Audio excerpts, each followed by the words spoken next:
আসসালামু আলাইকুম।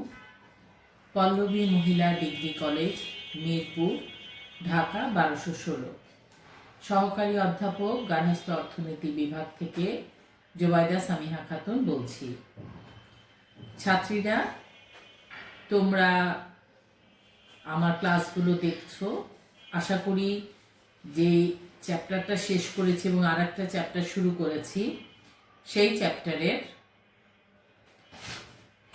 আমরা জ্ঞানমূলক প্রশ্নগুলো তোমাদেরকে দিয়েছিলাম। এবার অনুধাবন দেব।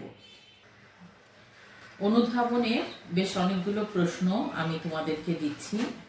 আশা করি প্রশ্নগুলো যদি তোমরা ঠিক মতন পড়ো তাহলে কমন পড়বে। যারা লিখতে পারছো লিখে নাও, আর যারা লিখতে পারছো না তারা, আমি চেষ্টা করেছি যাতে ভালো দেখা যায়, তারপরেও যদি সমস্যা হয় আমার সঙ্গে যোগাযোগ করো। আমি তোমাদের সঙ্গে পার্সোনালি কিভাবে দেয়া যায় দেখব।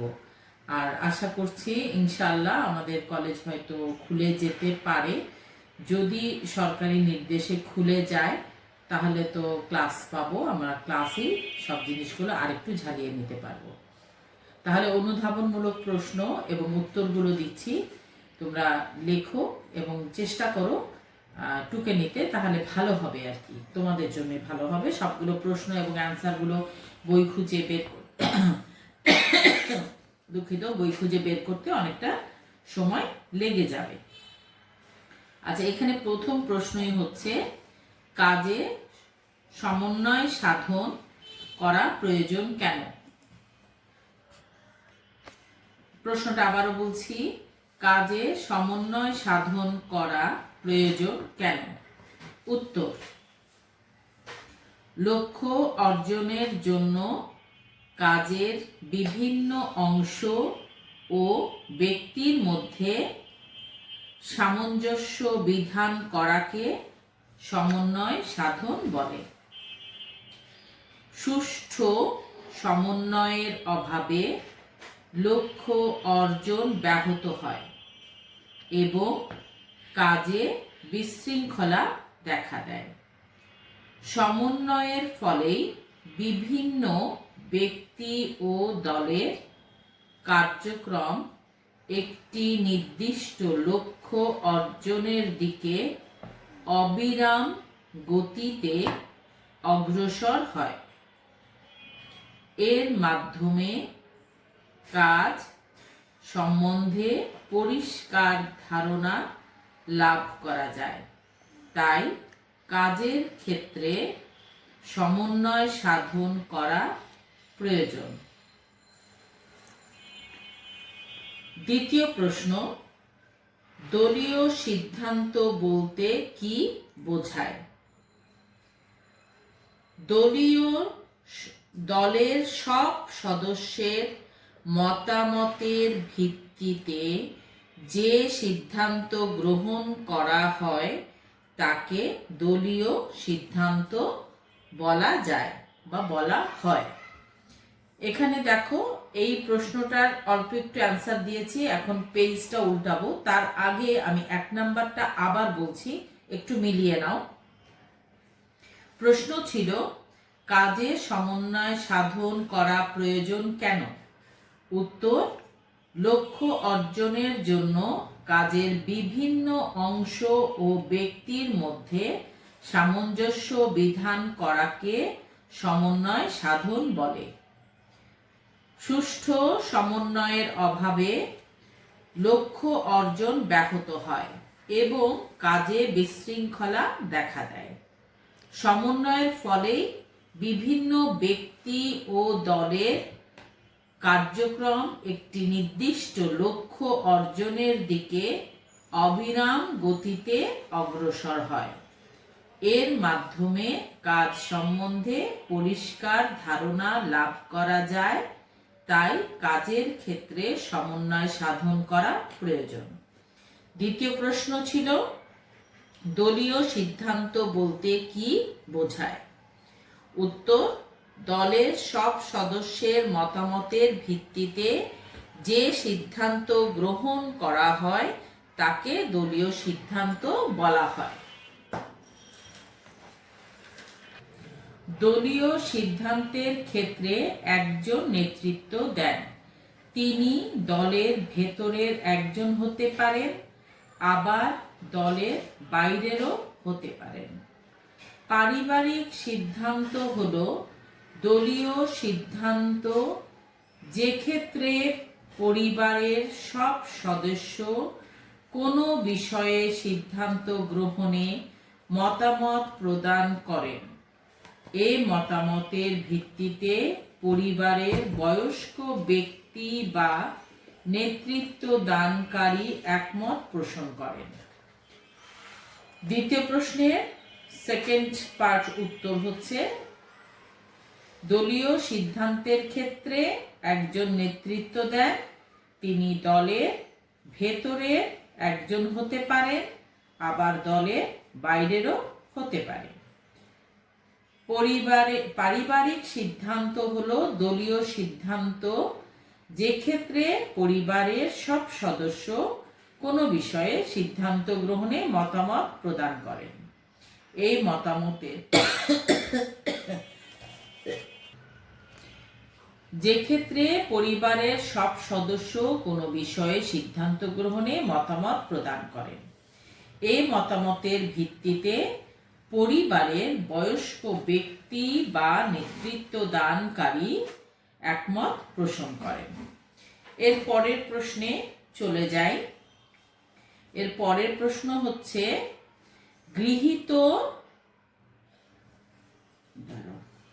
গৃহীত সিদ্ধান্তের জন্য দায়িত্ব গ্রহণ বলতে কি বোঝো? গৃহীত সিদ্ধান্তের জন্য দায়িত্ব গ্রহণ বলতে কি বোঝো? উত্তর, সিদ্ধান্ত গ্রহণের সর্বশেষ পর্যায় হলো গৃহীত সিদ্ধান্তের জন্য দায়িত্ব গ্রহণ। বিকল্প পন্থা বাছাইকরণের পর যে সমাধান গ্রহণ করা হলো তা কার্যকর করার জন্য দায়িত্ব গ্রহণ করতে হবে।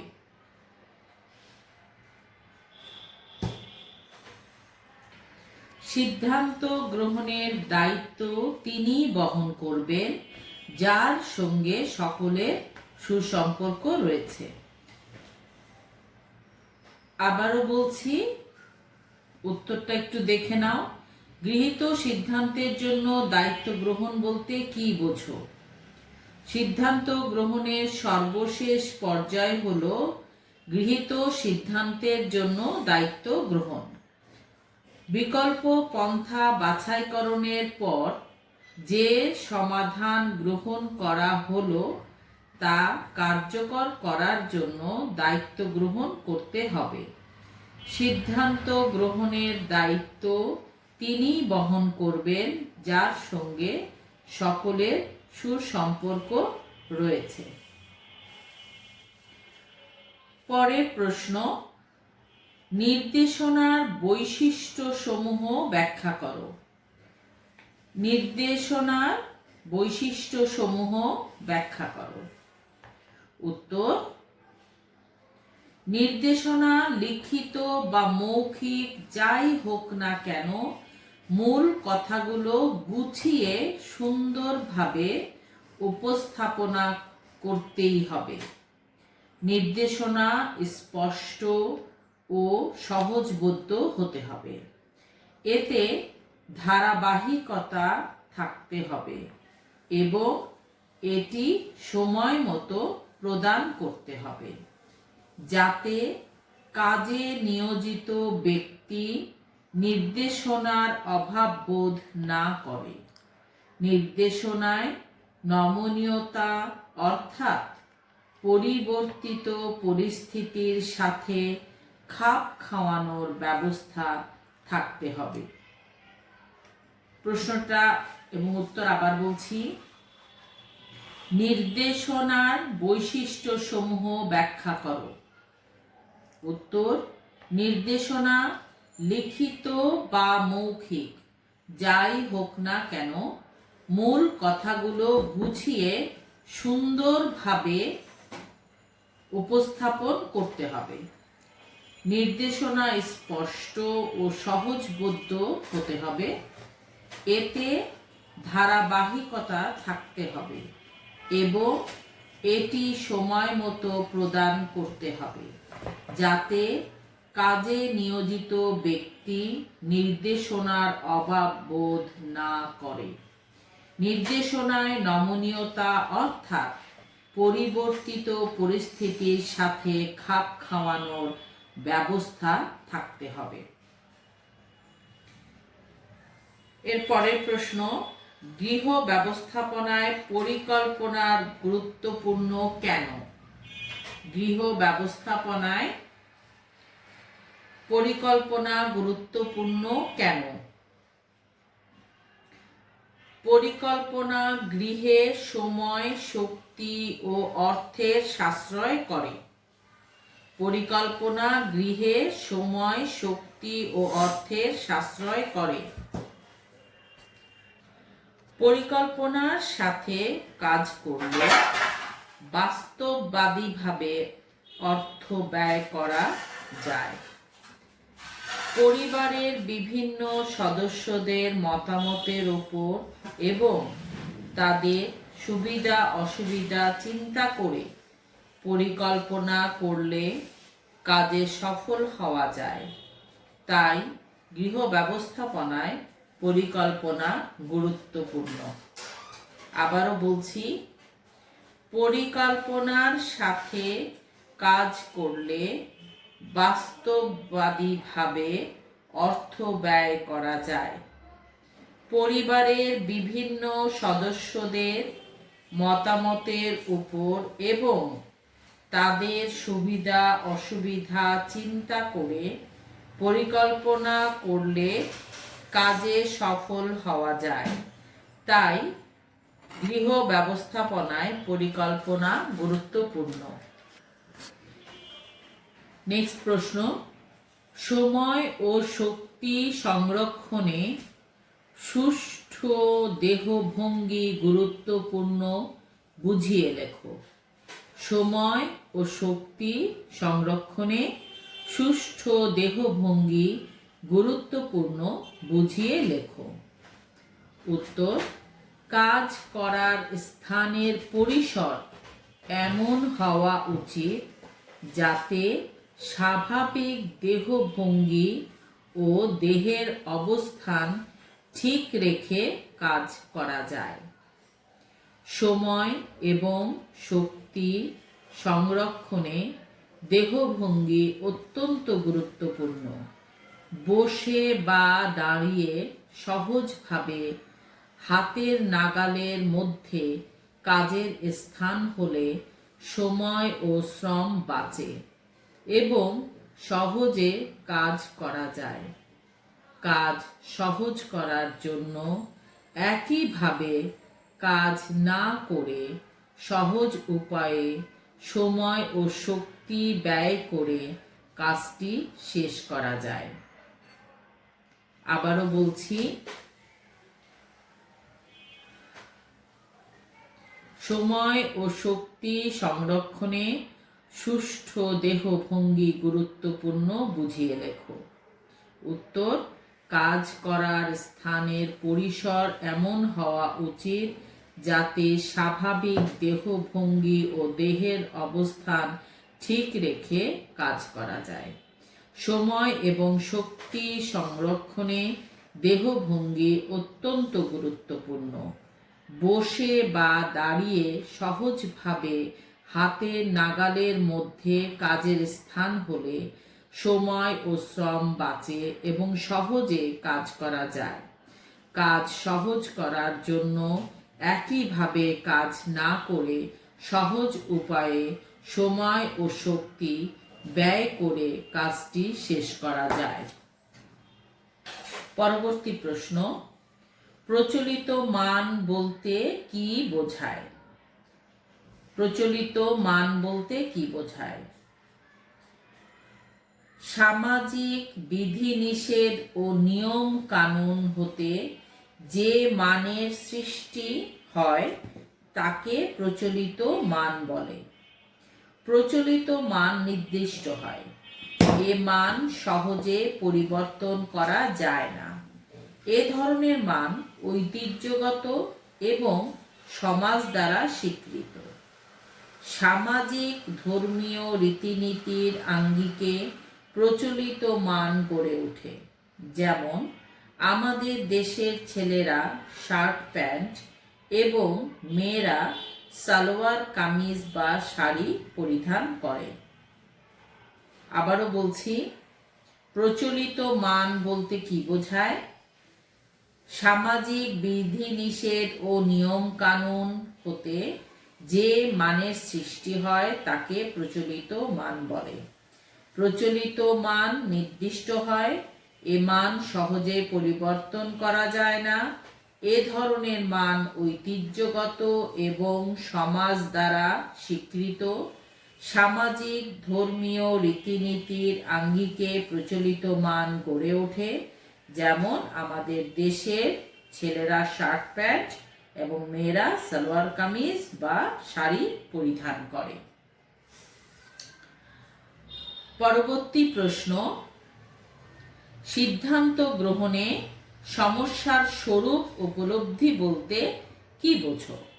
সিদ্ধান্ত গ্রহণে সমস্যার স্বরূপ উপলব্ধি বলতে কি বোঝো? উত্তর, সিদ্ধান্ত গ্রহণের প্রথম পর্যায় হলো সমস্যা সম্পর্কে অবগত হওয়া। সিদ্ধান্ত গ্রহণের প্রথম পর্যায় হলো সমস্যা সম্পর্কে অবগত হওয়া। ছোটখাটো সমস্যা এককভাবে সিদ্ধান্ত নিয়ে সমাধান করা যায়, কিন্তু বড় সমস্যা অনেক চিন্তা করে সিদ্ধান্তে পৌঁছাতে হয়। এটাই হলো সমস্যার স্বরূপ উপলব্ধি করা। প্রশ্ন এবং উত্তরটা আরেকবার বলছি, মিলিয়ে নাও। সিদ্ধান্ত গ্রহণে সমস্যার স্বরূপ উপলব্ধি বলতে কি বোঝো? সিদ্ধান্ত গ্রহণের প্রথম পর্যায় হলো সমস্যা সম্পর্কে অবগত হওয়া। ছোটখাটো সমস্যা এককভাবে সিদ্ধান্ত নিয়ে সমাধান করা যায়, কিন্তু বড় সমস্যায় অনেক চিন্তা করে সিদ্ধান্তে পৌঁছাতে হয়। এটাই হলো সমস্যার স্বরূপ উপলব্ধি করা। পরবর্তী প্রশ্ন, লক্ষ্য, মূল্যবোধ ও মান পরস্পর সম্পর্কিত বা সম্পর্কযুক্ত, বুঝিয়ে লেখো। লক্ষ্য, মূল্যবোধ, মান পরস্পর সম্পর্কযুক্ত, বুঝিয়ে লেখো। উত্তর, গৃহ ব্যবস্থাপনায় প্রেষণা সৃষ্টিকারী বিষয় হলো মূল্যবোধ, লক্ষ্য ও মান। বিষয়গুলো পরস্পর সম্পর্কিত এবং গৃহ ব্যবস্থাপনার চালিকা শক্তি। মূল্যবোধকে ভিত্তি করে লক্ষ্য ও মান গড়ে ওঠে। আবার লক্ষ্য ও মান একে অপরকে এবং উভয়ে একত্রে মূল্যবোধকে প্রভাবিত করে। মূল্যবোধ যে কোনো কাজে প্রেরণা যোগায়। লক্ষ্য দিক নির্দেশনা দেয় এবং মান ফলাফল প্রকাশ করে। তাই বলা যায় লক্ষ্য, মূল্যবোধ ও মান পরস্পর সম্পর্কযুক্ত। আবারও বলছি, লক্ষ্য, মূল্যবোধ ও মান পরস্পর সম্পর্কযুক্ত, বুঝিয়ে লেখো। গৃহ ব্যবস্থাপনায় প্রেষণা সৃষ্টিকারী বিষয় হলো মূল্যবোধ, লক্ষ্য ও মান। এই বিষয়গুলো পরস্পর সম্পর্কিত এবং গৃহ ব্যবস্থাপনার চাহিদা শক্তি বা চালিকা শক্তি। মূল্যবোধকে ভিত্তি করে লক্ষ্য ও মান গড়ে ওঠে। আবার লক্ষ্য ও মান একে অপরকে এবং উভয়ে একত্রে মূল্যবোধকে প্রভাবিত করে। মূল্যবোধ যে কোনো কাজে প্রেরণা যোগায়, লক্ষ্য দিক নির্দেশনা দেয় এবং মান ফলাফল প্রকাশ করে। তাই বলা যায় লক্ষ্য, মূল্যবোধ ও মান পরস্পর সম্পর্কযুক্ত। আচ্ছা, এবারে প্রশ্নটা দেখো, গৃহ পরিচালনা পদ্ধতির চক্র প্রবাহ বলতে কি বোঝো? এই প্রশ্নটা নিয়ে তোমাদের সঙ্গে আমি এখানে দেখো একটা চক্র এঁকেছি এবং পাশে কিছু লিখেছি। উত্তর দুটোই হবে। যদি তোমরা এই চক্রটা এঁকে নিচে লিখে দাও যে গৃহ ব্যবস্থাপনার চক্র, তাহলেও এর উত্তরটা কারেক্ট। আবার যদি এইটা করতে না পারো তাহলে যে লেখাটা বলবো সে লেখাটা লিখলেও তোমাদের সম্ভব। এখন আগে আমি লেখাটা পড়ি, তারপরে আমি চক্রে তোমাদেরকে জিনিসটা দেখিয়ে দিব। প্রশ্ন কি? প্রশ্ন হচ্ছে, গৃহ পরিচালনা পদ্ধতিতে চক্র প্রবাহ বলতে কি বুঝো? লক্ষ্যকে কেন্দ্র করে গৃহ পরিচালনা পদ্ধতি চক্রাকারে চলতে থাকে। কাজের পরিকল্পনা থেকে শুরু করে সংগঠন, নির্দেশনা, বাস্তবায়ন ও নিয়ন্ত্রণ, সমন্বয় সাধন, মূল্যায়ন এবং সিদ্ধান্ত গ্রহণ ধারাবাহিকভাবে চক্রাকারে চলতে থাকে। একেই বলা হয় গৃহ পরিচালনা পদ্ধতির চক্র প্রবাহ। আবারও বলছি, গৃহ পরিচালনা পদ্ধতির চক্র প্রবাহ বলতে কি বোঝো? উত্তর, লক্ষ্যকে কেন্দ্র করে গৃহ পরিচালনা পদ্ধতি চক্রাকারে চলতে থাকে।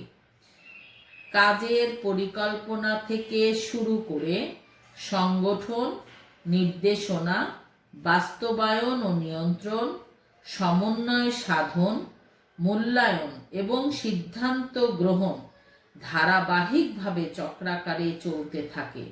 একেই বলা হয় গৃহ পরিচালনা পদ্ধতির চক্র প্রবাহ। তোমরা চক্রটা খেয়াল করো, চক্রটার উপরে দেখো লক্ষ্য লেখা আছে। এই লক্ষ্যটা দেখো তোমার ক্লক ওয়াইজ যদি তুমি ঘোরো তাহলে দেখো অ্যারো চিহ্ন দেয়া আছে কোথায়? পরিকল্পনায়। তারপরের অ্যারো চিহ্ন কোথায়? সংগঠনে। তারপরের অ্যারো চিহ্ন কোথায়? নিয়ন্ত্রণে। ঠিক এইভাবে ঘুরতে ঘুরতে বাস্তবায়ন ও নিয়ন্ত্রণ, তারপরে সমন্বয় সাধন, মূল্যায়ন এবং পরবর্তীতে আবার লক্ষ্যে এসে উপস্থিত হচ্ছে। কিন্তু এই পুরো জিনিসটাই কিন্তু সিদ্ধান্ত গ্রহণের ব্যাপার। তাহলে সেই ক্ষেত্রে সেই চক্রের মাঝখানে যে ছোট চক্র, সেখানে সিদ্ধান্ত কথাটা ঘুরিয়ে লেখা হয়েছে। এটা তোমরা বইয়েও পাবে। এই চ্যাপ্টারের প্রথমেই এই চক্রটা দিয়ে কিন্তু তোমাদের পড়াটা শুরু হয়েছে। এর পরের প্রশ্নে যাই। এর পরের প্রশ্ন হচ্ছে, সংগঠন বলতে কি বুঝো?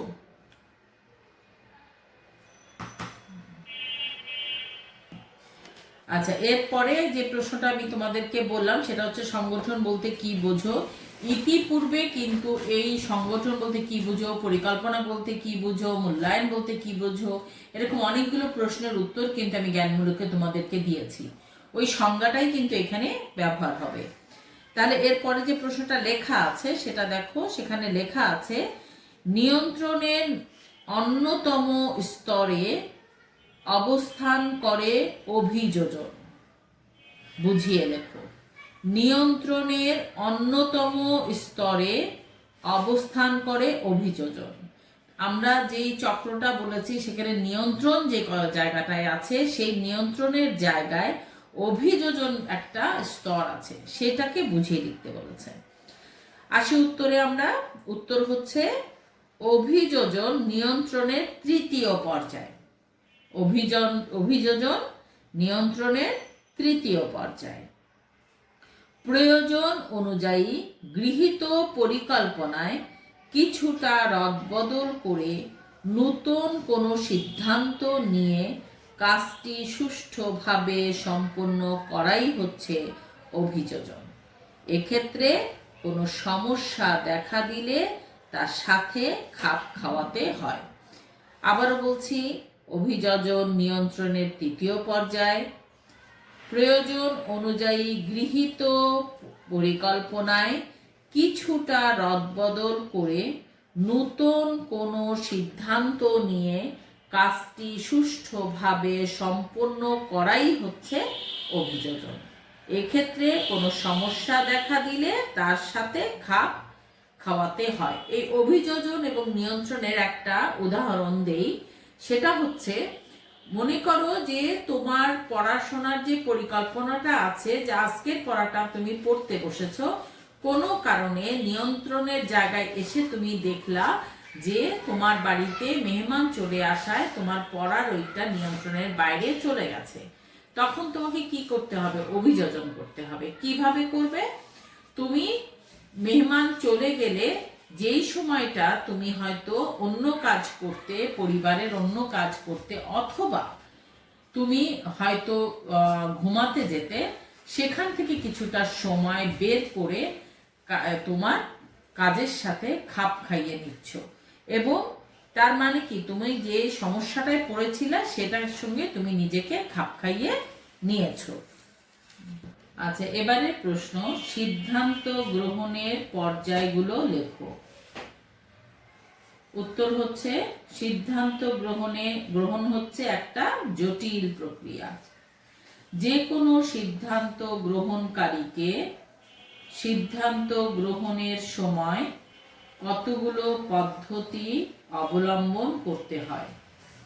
এগুলো হলো সমস্যার স্বরূপ উপলব্ধি, সমস্যা সমাধানের বিকল্প অনুসন্ধান, বিকল্প সমস্যা সমাধান সমূহ সম্পর্কে চিন্তা, একটি সমাধান গ্রহণ ও গৃহীত সিদ্ধান্তের জন্য দায়িত্ব গ্রহণ। প্রশ্নটা কি? সিদ্ধান্ত গ্রহণের পর্যায়গুলো কি? আমরা জানি সিদ্ধান্ত গ্রহণের পর্যায় হচ্ছে 5টি। এখন অনেক সময় কিন্তু তোমাদের নির্দিষ্ট একটি লাইন, এই সিদ্ধান্তে বা পদ্ধতির একটা লাইন বলতে পারে এটা আলোচনা করো, অথবা বলতে পারে 2 নাম্বার বা 3 নাম্বার পদ্ধতিটা আলোচনা করো। তাহলে সেই ক্ষেত্রে কিন্তু তোমাদেরকে এই পদ্ধতিগুলো সম্পর্কে একটু ভালোভাবে কোনটার পরে কোনটা এটা মনে রাখতে হবে। সিদ্ধান্ত গ্রহণ একটি জটিল প্রক্রিয়া। যে কোনো জিনিস সিদ্ধান্ত নিতে একটু সমস্যা তৈরি হয়। উত্তরটা আরেকবার বলছি, তোমরা একটু মিলিয়ে নাও। সিদ্ধান্ত গ্রহণ একটি জটিল প্রক্রিয়া। যে কোনো সিদ্ধান্ত গ্রহণকারীকে সিদ্ধান্ত গ্রহণের সময় কতগুলো পদ্ধতি অবলম্বন করতে হয়।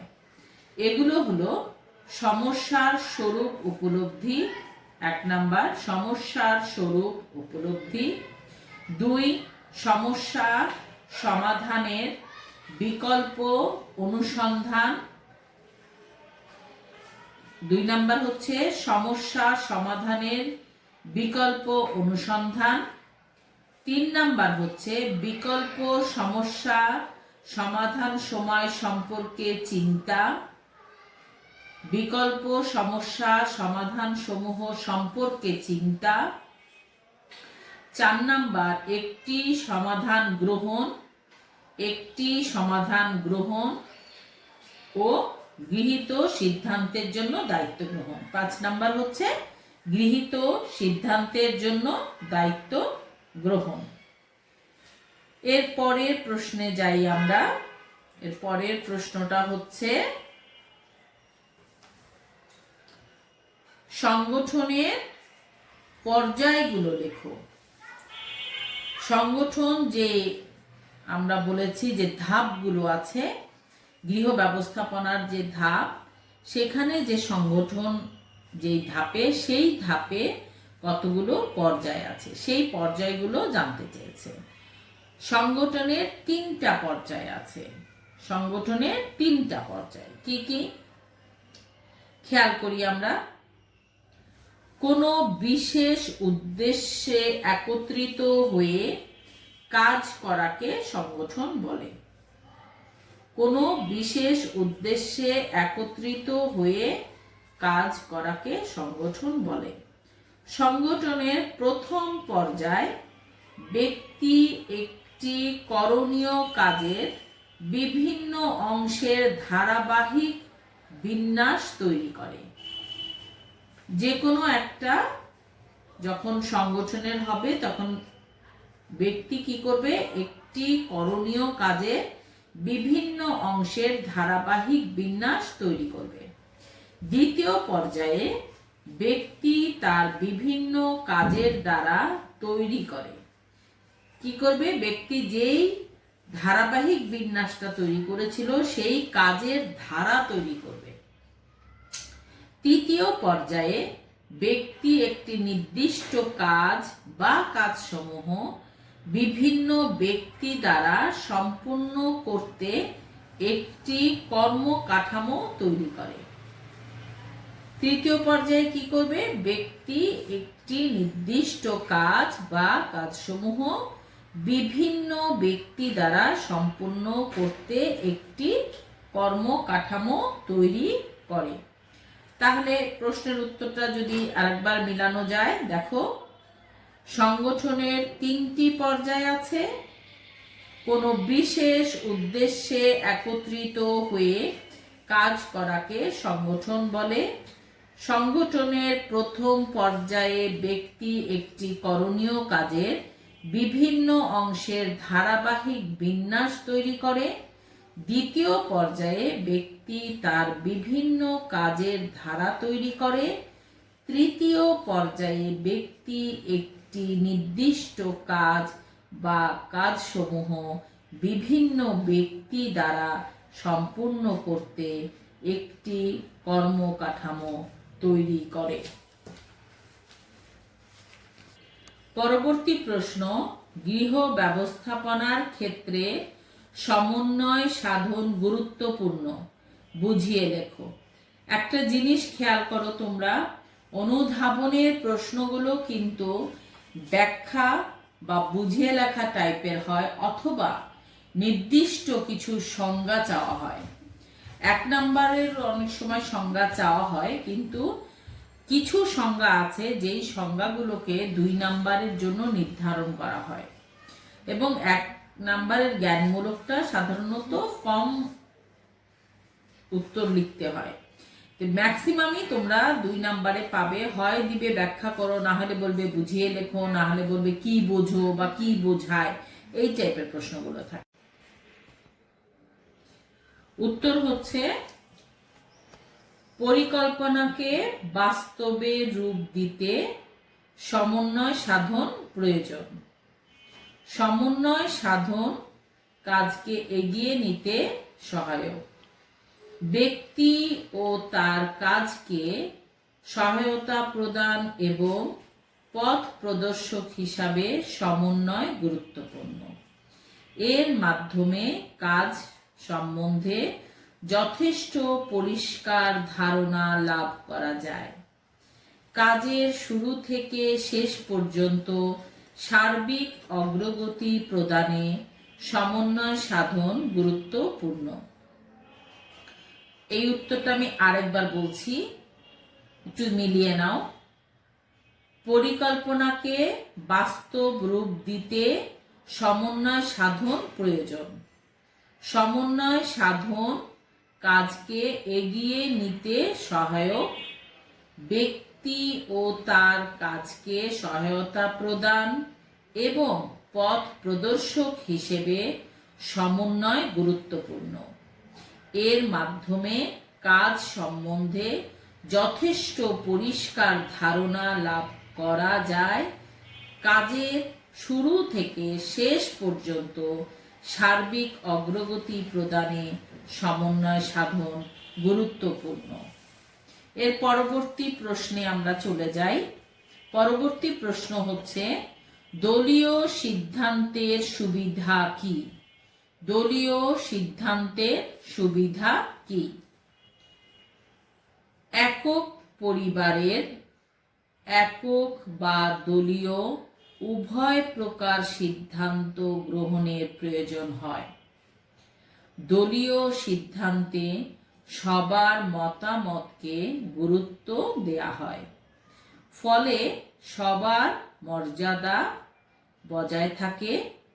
ঝুঁকিপূর্ণ কাজে দলীয় সিদ্ধান্ত গ্রহণ সুবিধাজনক। এই সিদ্ধান্তের ফলাফল সবাই গ্রহণ করতে পারে।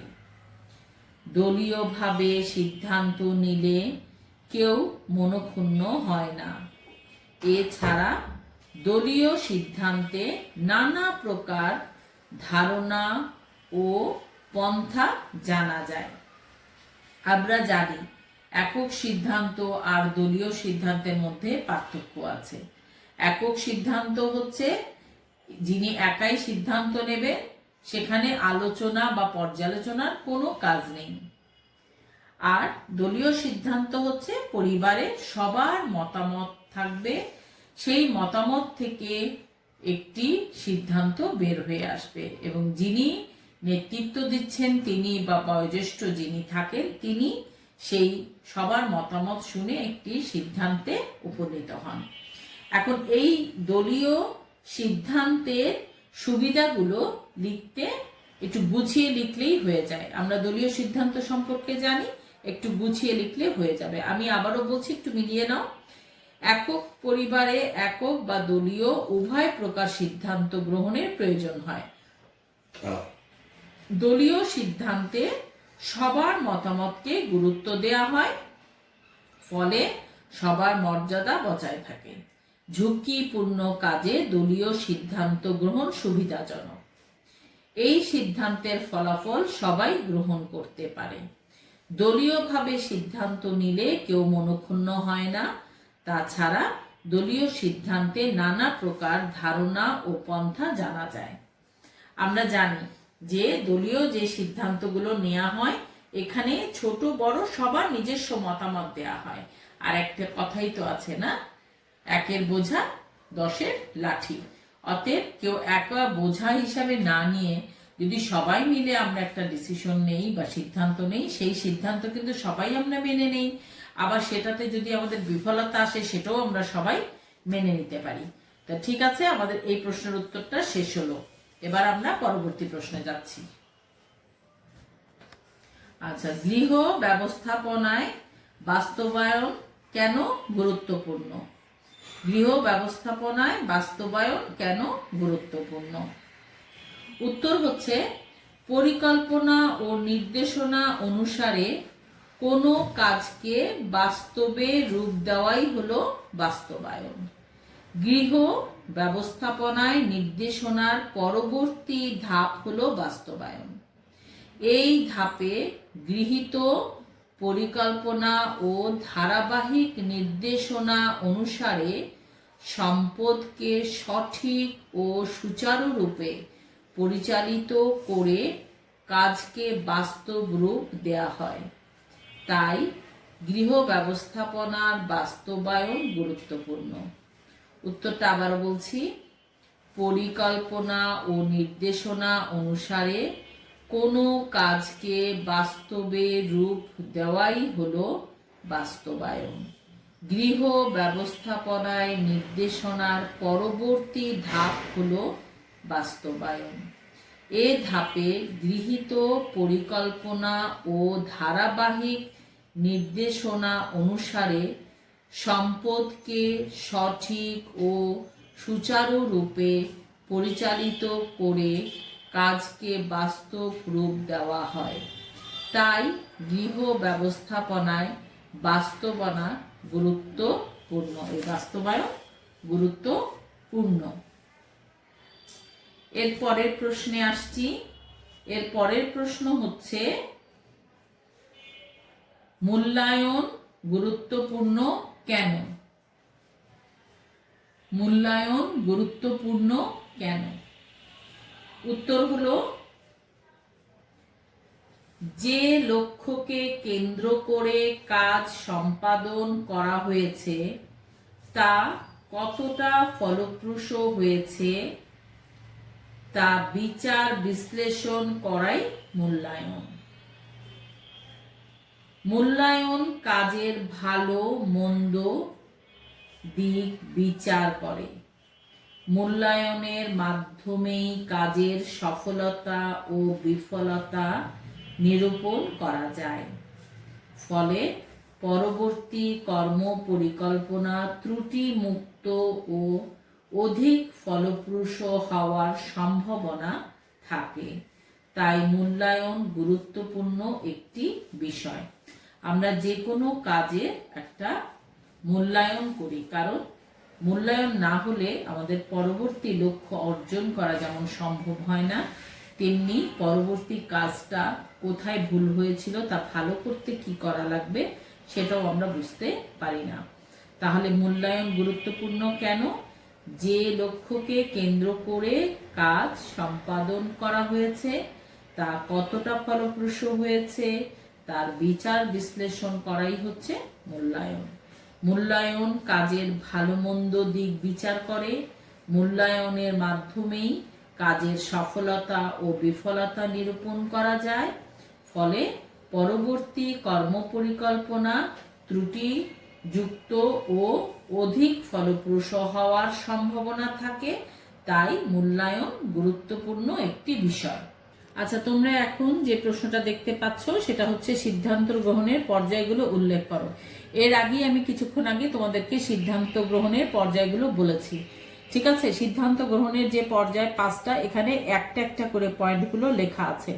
তোমরা খেয়াল করলে পেয়ে যাবে যে একটা একটা করে পয়েন্ট আছে। পয়েন্টগুলো কি ছিল? সমস্যার স্বরূপ উপলব্ধি, বিভিন্ন বিকল্প সমাধানের অনুসন্ধান, বিকল্প সমাধান সমূহ সম্পর্কে চিন্তা, একটি সমাধান গ্রহণ এবং গৃহীত সিদ্ধান্তের জন্য দায়িত্ব গ্রহণ। এই 5টাই কিন্তু ছিল সিদ্ধান্ত গ্রহণের পর্যায়। এবং এই 5টা পর্যায় তোমরা একসাথে না লিখে যদি এইভাবে পয়েন্ট করে লেখো তাহলে নাম্বারটা ভালো পাওয়া যায়। এরপরে দেখো আমাদের আছে যে অভিযোজন বলতে কি বুঝো। আমরা অভিযোজন বলতে কি বুঝি বা অভিযোজন কি বোঝায়, আমরা একটু আগে কিন্তু অভিযোজন কাকে বলে আমরা বলেছি, তাই না? সিদ্ধান্তের অভিযোজনটা কি, নিয়ন্ত্রণের অভিযোজনটা কি সেটাতে আমরা বলেছিলাম যে নিয়ন্ত্রণের তৃতীয় স্তর হলো অভিযোজন, এবং তার মানেই হচ্ছে খাপ খাওয়ানো। আর এই খাপ খাওয়ানোটা কোথায়? যে কোনো জায়গায় যে কোনো অবস্থায় যখন আমাদের পরিকল্পনার কোনো রদবদল করতে হবে বা কিছুটা পরিবর্তন করে আমাকে সেই নিজের পরিকল্পনাটাকে বাস্তবায়ন করতে হবে, সেই জায়গাটাই হচ্ছে আমাদের অভিযোজন করে নেওয়া। পরবর্তী প্রশ্নতে আসি। পরিকল্পনাকে মানসিক কার্যক্রম বলা হয় কেন? পরিকল্পনাকে মানসিক কার্যক্রম বলা হয় কেন? গৃহ ব্যবস্থাপনার প্রথম ধাপ পরিকল্পনা।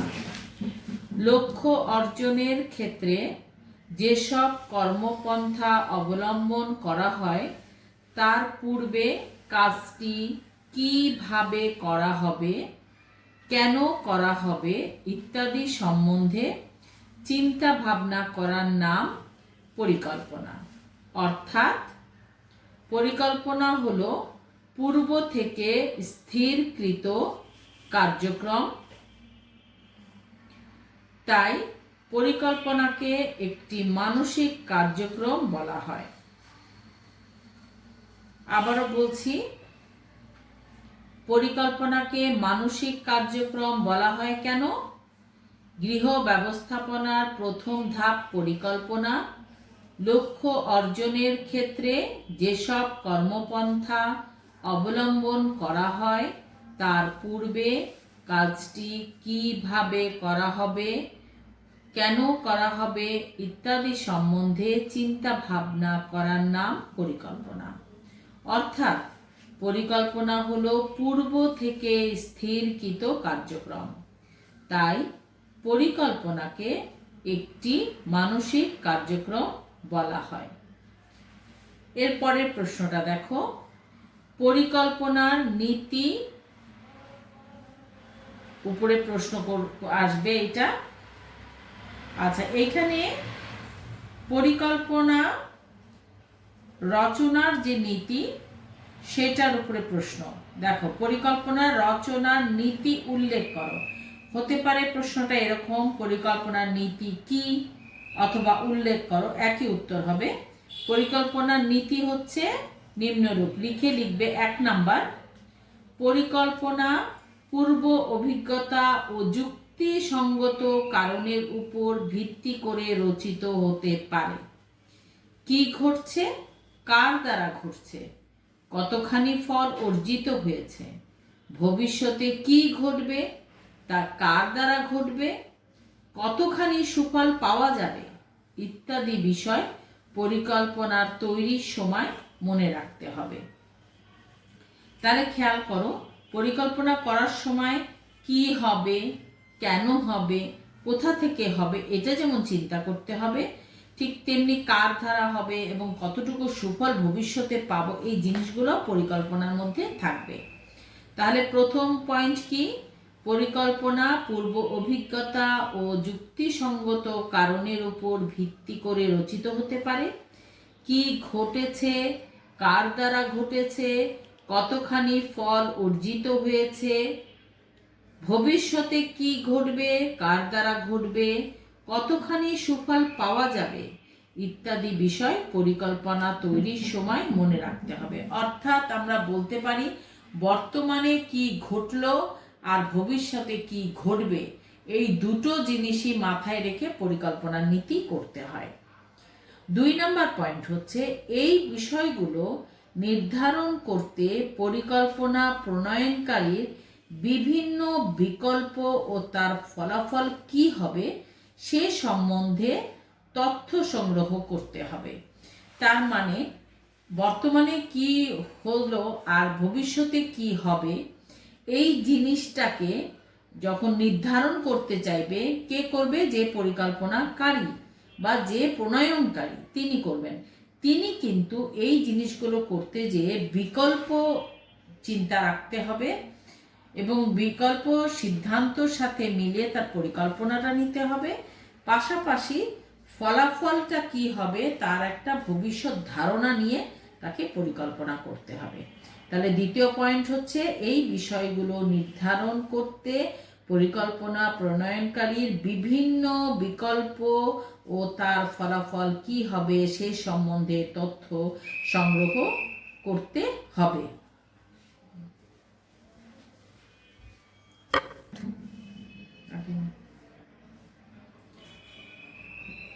আচ্ছা, এবারে পরের প্রশ্ন হচ্ছে, একক সিদ্ধান্ত গ্রহণ বলতে কি বোঝায়?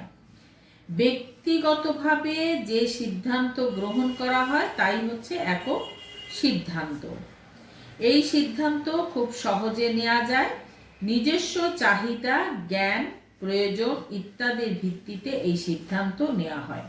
জরুরি মুহূর্তে একক সিদ্ধান্ত সময় বাঁচায়। তার মানে হচ্ছে, আমরা এর আগেও বলেছি না যে দলীয় সিদ্ধান্ত কি আর একক সিদ্ধান্ত কি। একক সিদ্ধান্ত হচ্ছে যা একাই নেওয়া যাবে, সেখানে যিনি নিবেন তার নিজস্ব জ্ঞান, প্রয়োজন, অভিজ্ঞতাকে কাজে লাগিয়ে তিনি সিদ্ধান্ত নেবেন। কিন্তু এই একক সিদ্ধান্ত সাধারণত খুব জরুরি মুহূর্তে নেওয়াটা প্রয়োজন হয়, কিন্তু তারপরেও যে কোনো সিদ্ধান্ত এককভাবে না নিয়ে দলীয় নেওয়াই উত্তম। তারপরও একক সিদ্ধান্ত বলতে আমরা কি বুঝি? আমরা বলতে পারি এইভাবে যে ব্যক্তিগতভাবে যে সিদ্ধান্ত গ্রহণ করা হয় তাই একক সিদ্ধান্ত। এই সিদ্ধান্ত খুব সহজে নেওয়া যায়, নিজস্ব চাহিদা, জ্ঞান, প্রয়োজন এগুলোর উপর ভিত্তি করে এই সিদ্ধান্ত নেওয়া হয়।